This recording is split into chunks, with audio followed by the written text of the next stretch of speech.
In their infinite wisdom, ESPN is saying that Carson Beck is the number one college football quarterback returning in 2024. Here we go. And here's the screen. Carson Beck. I think Mark Schlabach wrote it.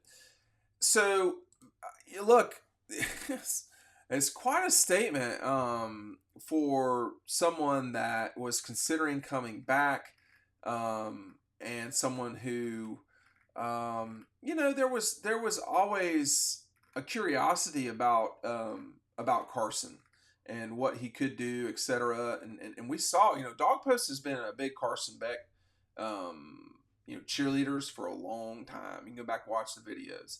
Number one coming back, I don't know stuff like that, but here's who they have. They have Cameron Ward going to Miami. He's at Miami now. We got Cam Rising, who has not played, I don't think, in a while.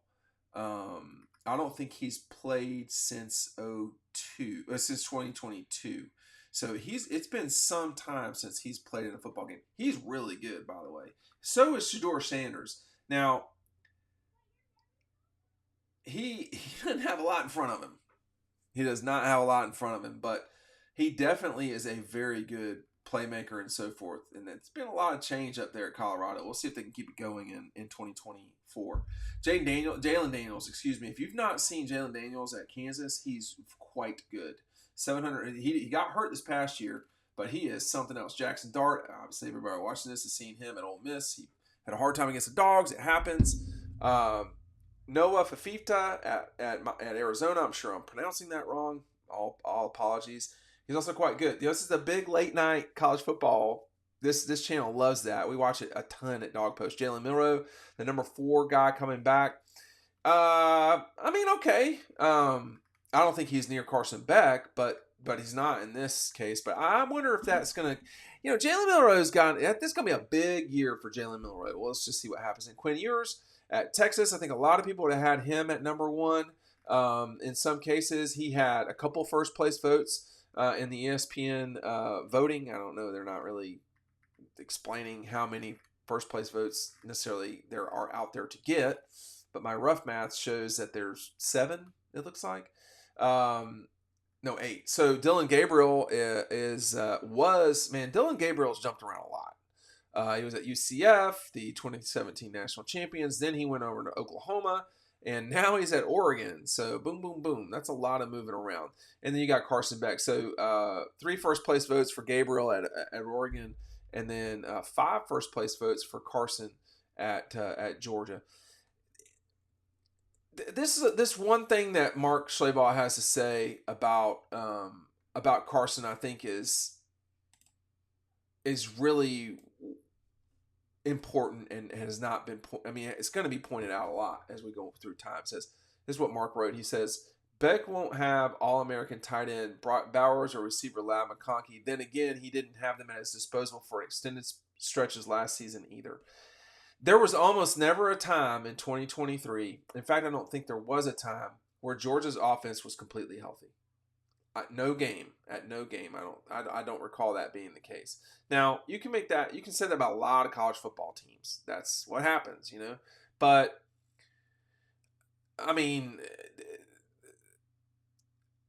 that was tricky for Georgia for sure. And obviously Bowers was not right in the SEC championship game. You copy and paste the whining template from the Ohio State or Alabama people if you'd like, but they just lost the game. They were not the better team that day, and it happens. You're going to have injuries in sport. The other thing I would say is if Georgia can stay healthy, if Georgia can make sure that Jared Wilson is a good answer, a good replacement for Cedric Van Pran at center. If Colby Young, Ben Urasic, Michael Jackson, Landon Humphreys, if those transfers are good to match up with Dylan Bell, Arian Smith, Ra, and Dominique Lovett, then you could see, in theory, the deepest, maybe not the best, but the deepest pass catching situation at Georgia in a while. I didn't even mention Oscar Delp, which I should. we'll see. I mean, like everything for me is we'll see right now. I mean, it's March 2nd, and I'm watching college basketball currently. It's not great. It's not bad either, but you got a long way to go until you know you got a long way to go until people are getting nervous about the Clemson game. And there's a lot, all sorts of things um, can happen along the way. You just don't ever know what the season will bring. I mean, this was the time of year that George Pickens had an ACL injury. This is the time of year that Nick Chubb was trying to come back from an ACL injury, just like Branson Robinson is right now. I mean, we don't know what we don't know. What we do know is that Carson Beck will be an extremely important part of what Georgia does in 2024. That's just all there is to it. Whether he's available for all the games or not, I don't know. All that sort of stuff. That's going to really matter as we move forward in college football in 2024. The other thing is, to me, and I'll put this on the screen as well, this is just a precursor to who is the favorite in the Heisman. Las Vegas does not necessarily see this the same way. Often, and I've been a Heisman voter since 2005, so we're coming on 20 years, which is amazing. They have the betting markets have. See, it only goes to Safari on here. Okay, the betting markets have. That Quinn Ewers and Carson are the top two favorites to win the Heisman. They have Dylan Gabriel at plus 1,000. They also have Will Howard, who's going to be the transfer quarterback at Ohio State. No question, it will matter for him. And then you've got the Alabama quarterback and then the Tennessee quarterback, Nico. So there's some movement there. That is curious because Jalen Milroe was at the top of this thing. And I think what the betting markets are sort of saying is, hey, we don't know quite what's happening at Alabama yet. So let's just kind of chill out a little bit here. Just checking to see if some of these numbers have moved. Yeah, they have a little bit. Georgia now a 4.5-point favorite at Ole Miss, which is not insignificant. But I think it's been a while, probably close to 20 years, not 20 years, but close, since Georgia's had a quarterback who would be considered the top returning quarterback in college football. And, frankly, even then, a lot of people thought that Tim Tebow was a better quarterback than Matthew Stafford. They were wrong and are idiots, but that's what they felt. But that notwithstanding, getting a dig in at our old friend Tim Tebow, Aaron was really good. Aaron Murray, obviously. I don't know if there's any other Aaron I would reference. And Stetson Bennett coming back in 22 was exceptional. He was an exceptional player. It's the reason why Carson Beck,